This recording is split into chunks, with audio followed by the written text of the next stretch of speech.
Hi everyone, আসসালামু আলাইকুম। আজকে আমি একটা সাউথ ইন্ডিয়ান রেসিপি তৈরি করব, ধোসা। খুব ফেমাস একটা রেসিপি। আমি এখানে ভাতের চাল নিয়েছি। আমি 150 ভাতের চাল নিয়েছি।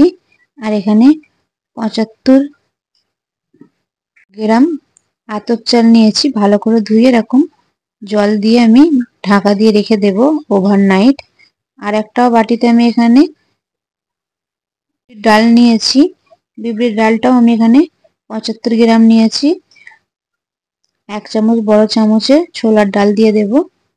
তোমরা চাইলে এখানে মুগের ডালও দিতে পারো আর মেথিও দিতে পারো, কিন্তু আমি শুধু ছোলার ডাল দিয়ে আর বিউলির ডাল দিয়েই ধোসা তৈরি করে দেখাবো কত সুন্দর হবে মচমচে। তো ডালটাকেও আমি ধুয়ে ওভারনাইট ভিজিয়ে রেখেছিলাম। তো আমি ডালটা 10 ঘন্টা ভিজিয়ে রেখে দিয়েছিলাম। দেখো ফুলে কত ডবল হয়ে গিয়েছে, চালটাও ফুলে গিয়েছে। এবার আমি মিক্সিতে পিষে নেব। একদম স্মুথ ভাবে কিন্তু পিষে নিতে হবে।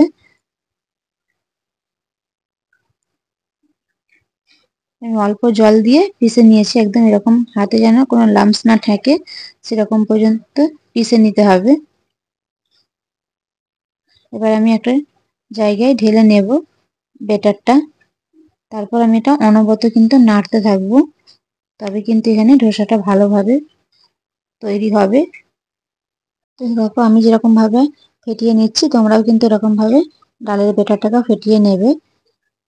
এবার আমি চালটাকে মিক্সচারে পিষে নেব ভালো করে, একদম স্মুথ ভাবে পিষে নিয়েছি। এবার ডালের ব্যাটারেই ঢেলে দেব ব্যাটারটা। ঢেলে আমি একসঙ্গে ফের কিছুক্ষণ ফেটিয়ে নেব, 5 মিনিট ফেটিয়ে তারপর আমি ঢাকা চাপা দিয়ে অল্প জল দিয়ে ঢাকা চাপা দিয়ে ফের রেখে দেবো 8-9 ঘন্টা।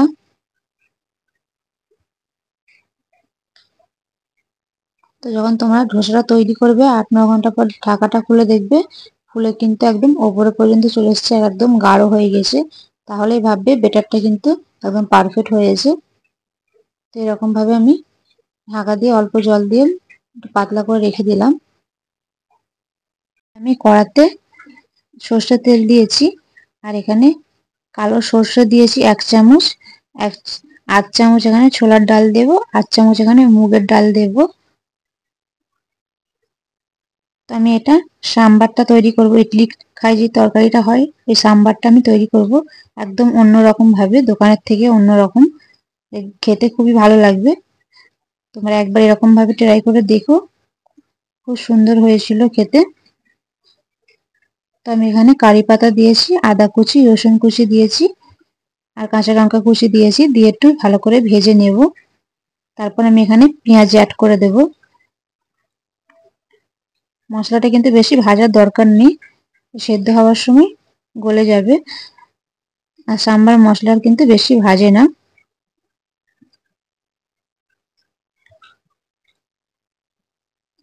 এবার আমি হিং দিয়ে দেব। হিং দিলে কিন্তু গন্ধটা খুব ভালো আসবে।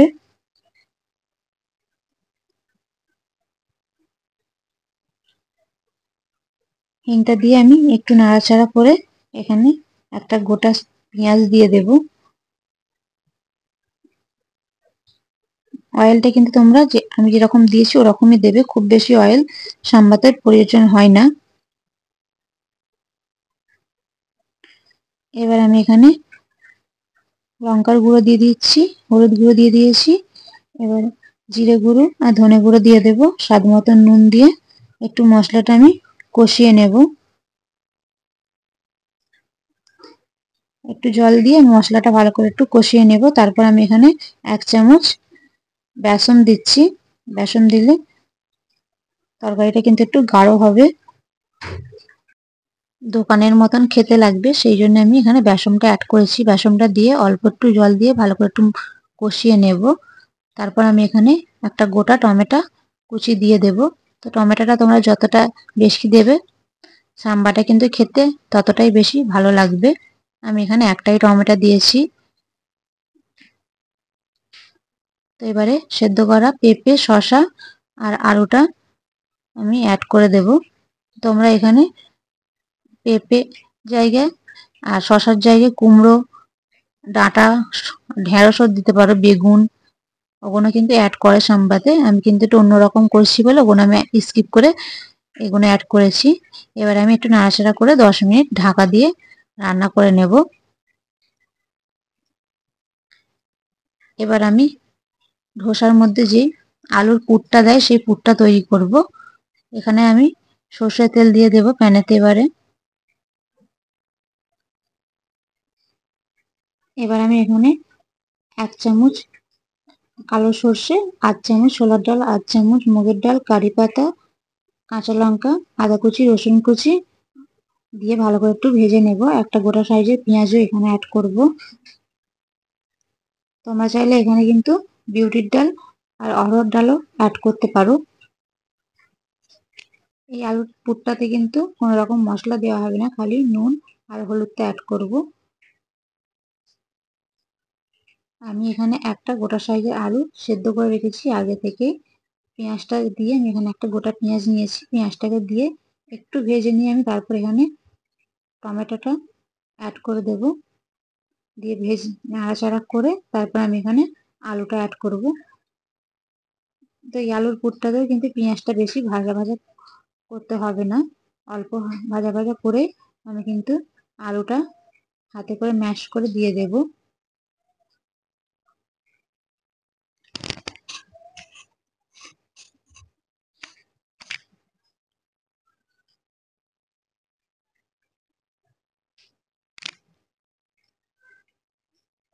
এবার টমেটোটা দিয়ে দিয়েছি, টমেটোটা একটু কষানো হয়ে আসছে দেখো।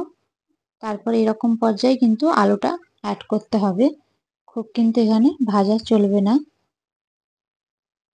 এরকম ভাবে হাতে করে ম্যাশ করে আমি আলুটা দিয়ে দেব।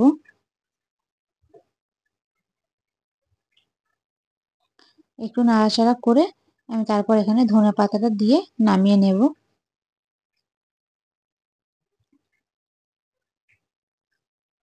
তো রেসিপিটা তোমাদের যদি ভালো লেগে থাকে, ভিডিওটা যদি ভালো লেগে থাকে বন্ধুরা, অবশ্যই সাবস্ক্রাইব করে পাশে থাকা বেল আইকনটা প্রেস করে রাখবে, তাহলে আমার ভিডিও নিত্য নতুন তোমরা দেখতে পারবে। এবার সাম্বাটা দেখো হয়ে গিয়েছে অনেক সেদ্ধ। এবার আমি তেঁতুলের জল এখানে অ্যাড করে দেবো। আমি তেঁতুল জলেতে ভিজিয়ে রেখেছিলাম আধ ঘন্টা আগে, তেঁতুলের জলটা দিয়ে দিয়েছি। তেঁতুলের জলটা তোমরা কিন্তু আগে দেবে না, তাহলে কিন্তু যে ছোলাগুলো দেওয়া হয়েছিল, টমেটোগুলো দেওয়া হয়েছিল, ওগুলো কিন্তু গলবে না। এবার আমি ওপর থেকে ধনেপাতা, সামান্য নুন আর কাশ্মীরি লঙ্কার গুঁড়ো দিয়ে নামিয়ে নেব। আর অল্প করে আমি জল দিয়ে দেব, দিয়ে একটু ঝোলটা পাতলা করে নেব। সাম্বার ঝোলটা কিন্তু প্রচুর পাতলা হয়। তো তোমরা সাম্বার মশলা থাকলে মশলাটা অ্যাড করে দেবে, তাহলে কিন্তু ভালো লাগবে খেতে। দেখো বেটারটা ফুলে কতটা ডাবল হয়ে গিয়েছে, এরকম কিন্তু ফুলে যাবে। আমি কতটা পাতলা রেখেছিলাম বেটারটা, তো এটা 8-9 ঘন্টা পর দেখো কতটা গাঢ় হয়ে গিয়েছে। এবার পরিমাণ মতো নুন দিয়ে দেব, নুনটা দিয়ে ভালো করে ফেটিয়ে নেব। তারপর আমি এখানে অল্প একটু জল দিয়ে দেব, নাহলে অনেকটাই গাঢ় হয়ে যাবে। তো আমি অল্প জল দিয়ে তারপর আমি ফেটিয়ে নেব। তো তোমরা চাইলে ফ্রিজে রেখে ওটা 2-3 দিন যখন ধোসা তৈরি করবে তখন বার করে নুন দিয়ে অল্প জল দিয়ে ধোসা তৈরি করতে পারবে। নুন দিয়ে কিন্তু রাখা যাবে না, নুন না দিয়ে কিন্তু তোমরা ফ্রিজে রেখে দিতে পারো 2-3 দিন।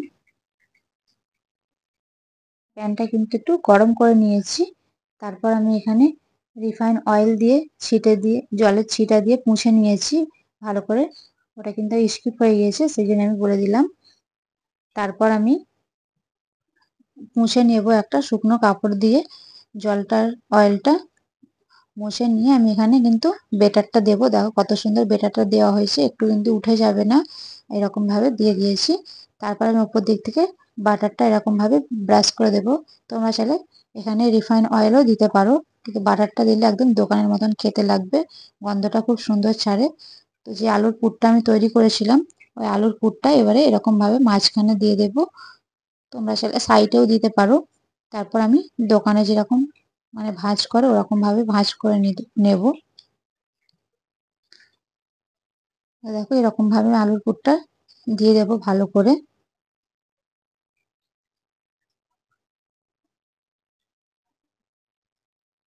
দিয়ে আমি এবার ভাঁজ করে নেব। তো আমি এখানে দুটো ভাঁজ করে নিয়েছি। তোমরা চাইলে 3 কোণাও ভাঁজ করতে পারো, আবার রোলও করে নিতে পারো। তো আমি এরকম ভাবে ভাঁজ করে নিয়েছি। এবার আমি ওপর দিক থেকেও বাটারটা একটু ব্রাশ করে দেব, তাহলে আরো মচমচে হবে আর গন্ধটা খুব ভালো লাগে, খেতেও খুব ভালো লাগে। এবার আমি উল্টে অপর দিকটাও ব্রাশ করে আমি বাটার ব্রাশ করে দেব। এবার আমি নামিয়ে নেব। দেখো বন্ধুরা কত সুন্দর লাগছে দেখতে। আমি এখানে সাম্বারটা নিয়েছি, তরকারিটা, আর এখানে আমি চাটনি নিয়েছি, টক দইয়ের চাটনিটা। টক দইয়ের চাটনিটা তোমরা যদি রেসিপিটা দেখতে চাও কমেন্টে জানাবে, আমি রেসিপিটা নিয়ে দেখাবো। রেসিপিটা আমার স্কিপ হয়ে গিয়েছে। তো দেখো আমি ভেঙে দেখাচ্ছি বন্ধুরা কতটা মচমচে আর কতটা সুন্দর হয়েছে, একদম দোকানের মতন। একদম আওয়াজটা শোনা যাচ্ছে, এতটাই মচমচে হয়েছে। এরকম কিন্তু মচমচে হবে সব ডোসাগুলো, খেতে খুব ভালো লাগে, দুর্দান্ত লাগে।